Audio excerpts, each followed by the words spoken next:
नमस्कार. श्री स्वामी समर्थ. माझ्या सगळ्या गोड यूट्यूब फॅमिलीचं माझ्या यूट्यूब चॅनलमध्ये मी शर्मिला अगदी मनापासून स्वागत करते. आजचा दिवस तुम्हाला खूप छान जावो ही स्वामी महाराजांच्या चरणी प्रार्थना करते आणि आपल्या आजच्या नवीन व्हिडिओला सुरुवात करते. येत्या 29 जुलैला म्हणजेच बुधवारी आहे गुरुपौर्णिमा. गुरुपौर्णिमा ही आषाढ महिन्यामध्ये जी पौर्णिमा तिथी येते तर त्या पौर्णिमेला दरवर्षी गुरुपौर्णिमा ही साजरी केली जाते. गुरुपौर्णिमा हा आपल्या हिंदू धर्मातील अत्यंत पवित्र आणि महत्त्वाचा सण मानला जातो.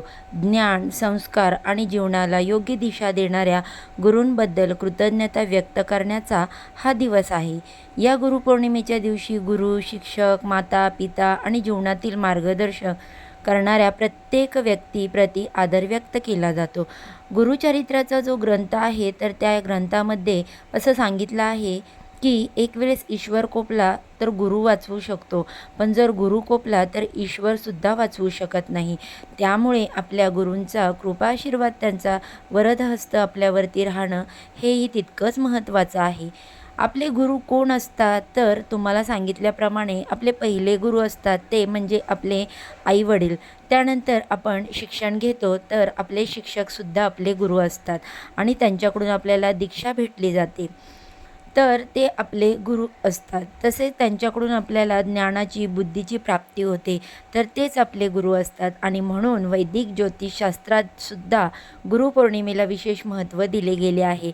या दिवशी आपल्या गुरूंची सेवा, उपासना करायची असते. तर आता आपले गुरु कोण असतात तर आपल्या सर्वांचेच गुरु आहेत ते म्हणजे परब्रह्म श्री स्वामी समर्थ महाराज. तर ते स्वामी समर्थ महाराजांची या गुरुपौर्णिमेच्या दिवशी तुम्हाला सेवा करायची आहे.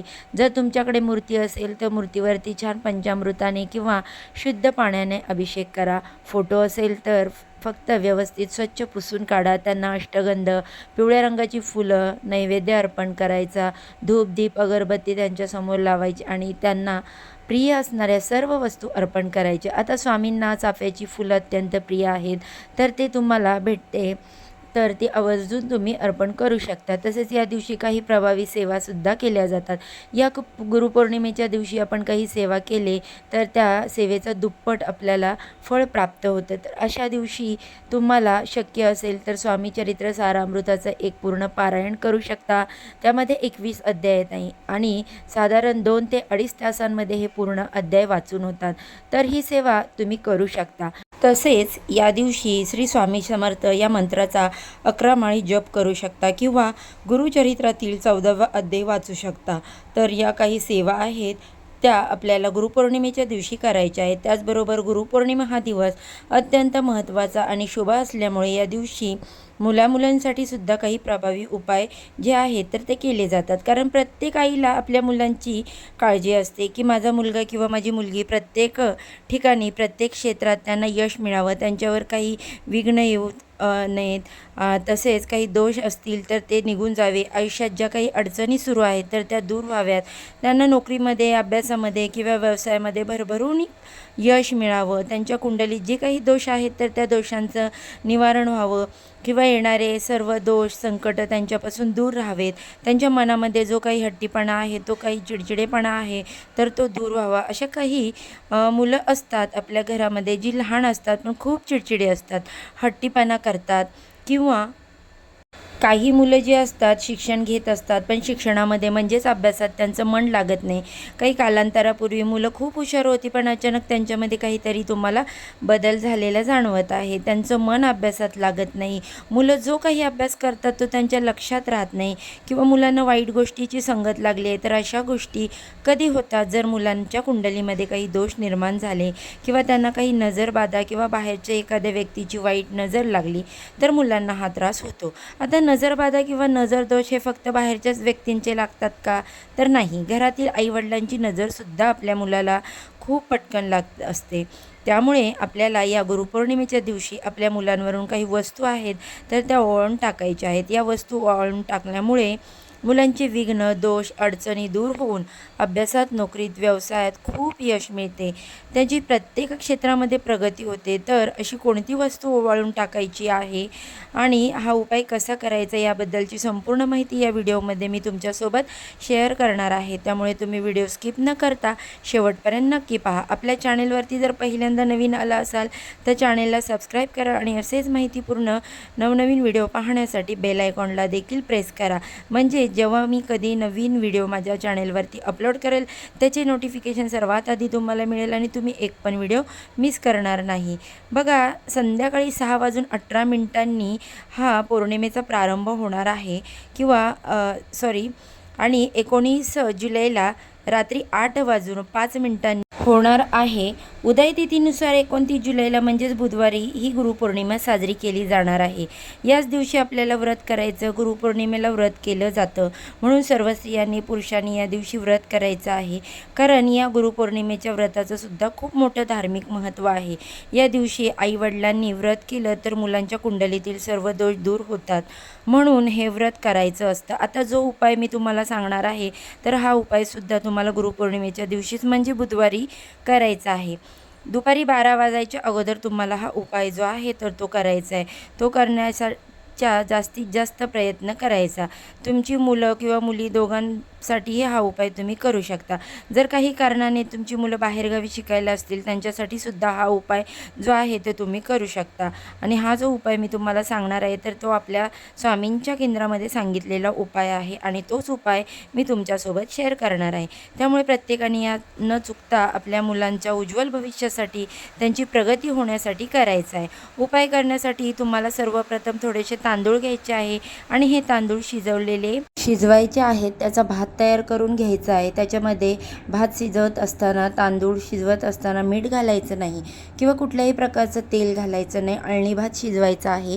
आता हा भात शिजवल्यानंतर एखाद्या प्लेटमध्ये काढून घ्या. जर तुमची 2 मुलं असतील तर 2 मुलांसाठी सेपरेट प्लेटमध्ये हा भात काढून घ्यायचा आहे. वेगळा शिजवायची गरज नाही. फक्त शिजवल्यानंतर तो 2 वाट्यांमध्ये वेगवेगळा काढून घ्यायचा आहे. किंवा तुम्ही एखाद्या कागदावरती किंवा पुट्ट्यावरती किंवा तुमच्याकडे द्रोण असतील तर त्यामध्ये सुद्धा हा भात काढू शकता. त्यानंतर त्या भातावर आपल्याला 1 चमचाभर दही टाकायचं आहे. आपल्या देवघरामध्ये तुम्हाला अगरबत्ती, दिवा जो आहे तर तो लावून घ्यायचा आहे. आणि त्यानंतर अगरबत्तीची जी काही रक्षा असते त्याला विभूती म्हणतात.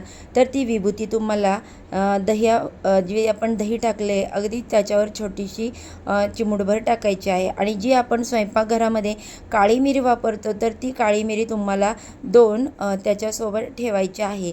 जी लाल मिरची असते तर ती 1 अख्खी लाल मिरची देठासहित तुम्हाला त्या भातावरती खोचून घ्यायची आहे. 2 मुलं असतील तर 2 वाट्या तुम्हाला अशा तयार करायच्या आहेत. वाटीमध्ये भात घ्यायचा, त्याच्यावर थोडंसं दही टाकायचं, त्यानंतर अगरबत्तीची विभूती टाकायची, 2 काळे मिरे ठेवायचे आणि त्यावरती तुम्हाला 1 मिरची देठ असलेली खोचून ठेवायचं आहे. आलं लक्षात? त्यानंतर आपल्या देवघरासमोर मुलांना एखाद्या पाटावर किंवा आसनावरती बसवायचं. डायरेक्ट जमिनीवरती बसवू नका. त्यानंतर मुलांचा चेहरा पूर्वेकडे आणि तुमचा चेहरा पश्चिमेकडे येईल अशा पद्धतीने मुलांना बसवायचं आहे. चुकूनसुद्धा मुलांचं तोंड दक्षिणेला येणार नाही याची काळजी घ्या. त्यानंतर काय करायचं आहे, जी आपण भाताची वाटी तयार केली तर ती भाताची वाटी तुम्हाला तुमच्या मुलांच्या डोक्यावरून खाली पायापर्यंत ओवाळून घ्यायची आहे. म्हणजेच उतरवून घ्यायची 7 वेळा.